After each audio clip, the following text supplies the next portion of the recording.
Oh, excuse me. Yeah, here's where you see him. So again, walks into this thing, which is basically the kind of hall that contains Victor Frankenstein's journal. And yes, by the way, this movie was a box office bomb. So it's this movie is a string of like non-franchise stars for Lionsgate who are basically trying to replace the Hunger Games with any kind of temple franchise that they could milk. And then a year after this movie, Lionsgate for their summer entertainment division released a kind of similar theme to this one, The Last Witch Hunter. Does anyone remember that one with Vin Diesel? I actually thought that was actually pretty good. I actually think that one's actually better than this one, actually. But this one's actually still not too bad. Well, I actually like Vin Diesel as an actor. I'm not gonna... Well, Vin Diesel I actually like as an actor. I like him as a... My favorite role of his is as Riddick.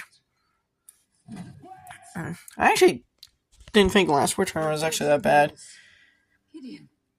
Plus, here's the private Victor Frankenstein's private journal. As you can see, that Gideon can contain. In detail, how Victor Frankenstein conceived and then constructed his unholy abomination. Basically, I see more like demon guys. Gideon, I command you take the journal from me and let me accept.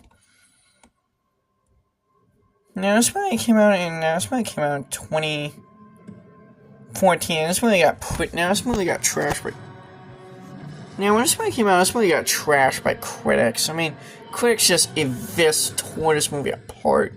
I mean, critics' biggest complaints with this movie were that critics thought this movie was just lousy and derivative of Underworld.